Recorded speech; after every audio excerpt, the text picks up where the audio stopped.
10 guns in their garage that are legal. I mean, this is going on constantly. I've got video of them arresting people for a pocket constitution. I've heard you talk about these things, but, you know, the fact that, you know, like I, myself, Alex, I call ahead, you know, to the state that I may travel through that I don't have a CCW and call ahead how to carry the weapon legally. And for the last 10 years, I've had no problem. But this lately, you know, like I'm near Vegas now, okay? Have you heard any problems in Nevada and Eastern California where citizens are carrying weapons? Are the Marines near Fort Irwin and 29 Palms doing this? Yes. They're arresting citizens. Yeah, let me show you. In fact, guys, can I have a document cam shot, please? Yeah, let me just show you a State Highway Patrol press release. Even if you're listening on the radio, you can watch this at prisonplanet.tv. CHIP News. And then when you read the CHIP News, it says they're running DWI checkpoints, and they're armed, and they search the vehicles. And, yes, they are, in these reports, harassing gun owners. And if they decide that you've got a gun that they think might be illegal, they go ahead and just take you on into jail. So, yes, they are training also for gun confiscation. I mean, I had a colonel on last year in Arcadia, Iowa, where they were doing gun confiscation drills in the town. But the point is, just having Marines at checkpoints for DWIs against citizens, that is illegal. And then here is the news articles from Fox News and out of NBC LA. Cops show Marines how to take on Taliban.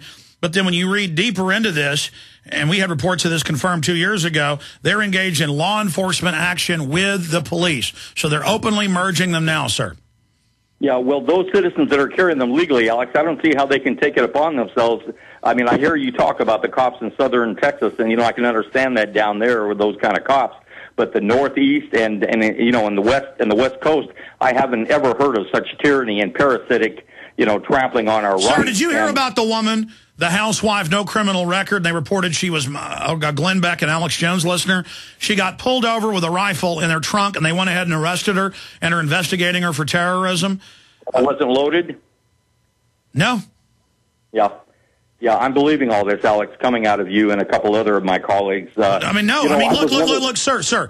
I remember Law Enforcement Technology magazine 5 or 6 years ago said, officer, if you see someone with a get us out of the UN sticker on their car, and you can go pull this up, I'm paraphrasing, but it said, go ahead and arrest them, and police chiefs, don't get mad at your officers. You need to go ahead and bring these people in and interrogate them because they might be terrorists. I mean, have you seen the MIAC and Homeland Security report where they tell the police the #1 threat is returning veterans with guns? I'm a veteran, Alex.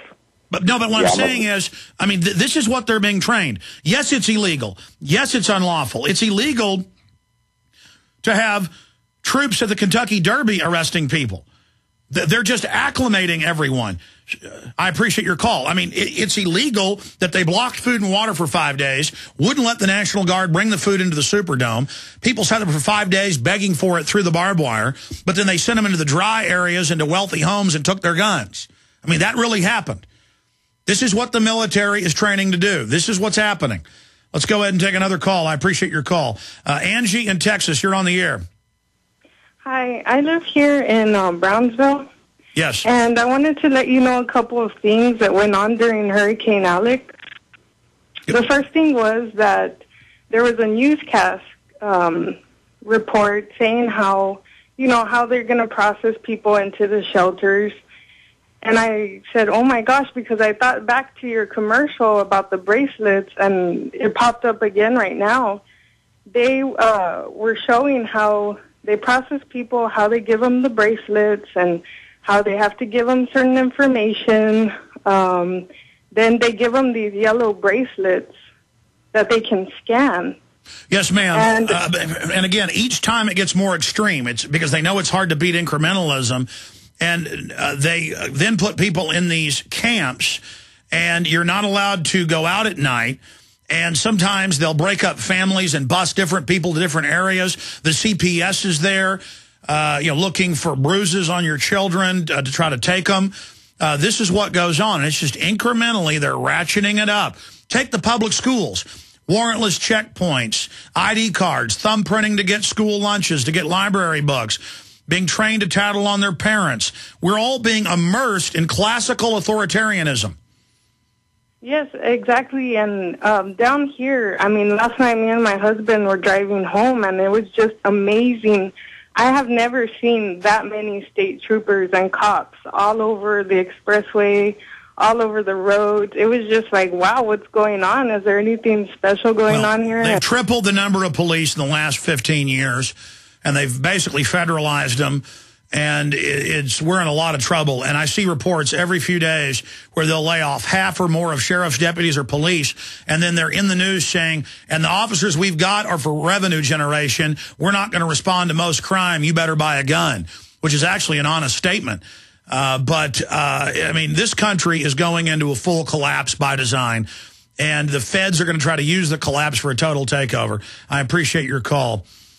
Let's talk to Anonymous, who is U.S. military. Now, again, I'm only taking calls till we go to break and until Peter Schiff comes on in about 25 minutes, specifically for military or police. They're not going to march in and say, we're getting ready for martial law. It's like, this is a security situation in the Gulf. We are preparing for mass evacuations. If the main oil comes ashore, most of it's offshore, 99%.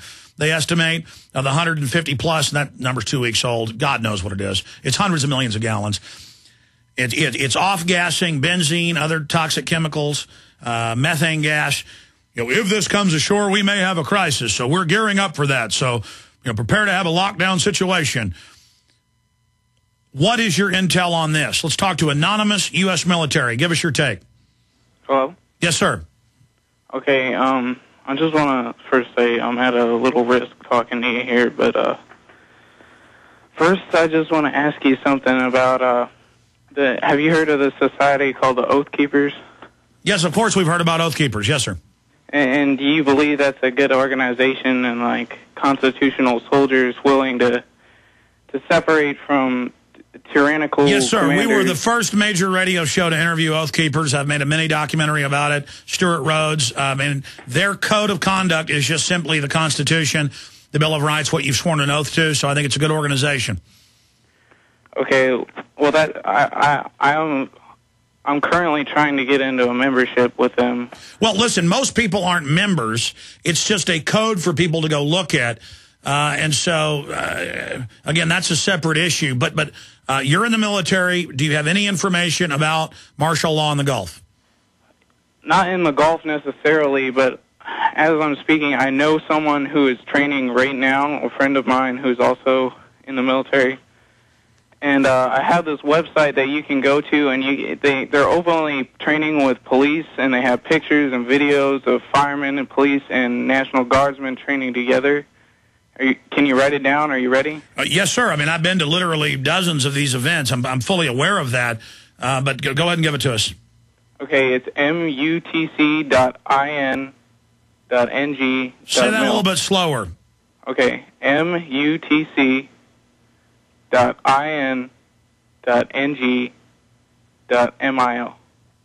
Well, the best thing for you to do, sir, is give me the headline on the first article. That's the best way to search. It's not long URLs. Okay.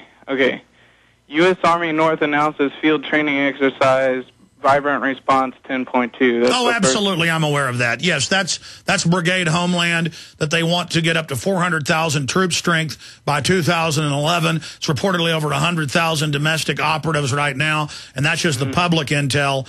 We are the enemy. The American people are the enemy, so we're never given the full picture, neither are the troops. But they say it's over 100,000 right now. Yes, sir, I am aware. And there's photos on those sites of citizens with their hands behind their heads with troops aiming M16s at them. Yes. Yes, sir, I am aware of that. So what does your associate who's training in this tell you it's for? Well, he's in a command position. I'm not going to reveal his name or rank. Yeah, don't do that. Just give us the info. Well, they're training it in a sense to just be able to disabilize gun owners and people who are declared unlawful and are really not, in a sense. Yeah, and by disable or neutralize, that means line you up against a wall and shoot you. Yeah. By the way, I have this on video.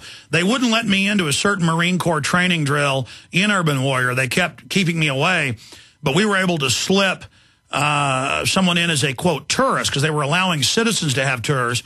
And the Marines were practicing putting citizens on their knees and shooting them in the back of the head. And that's in Police State 2000. They said, hey, now you're going to get to see an execution. And the Marine says, don't tape this.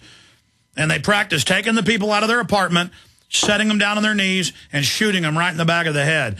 And so your friend says that he's a part of this training.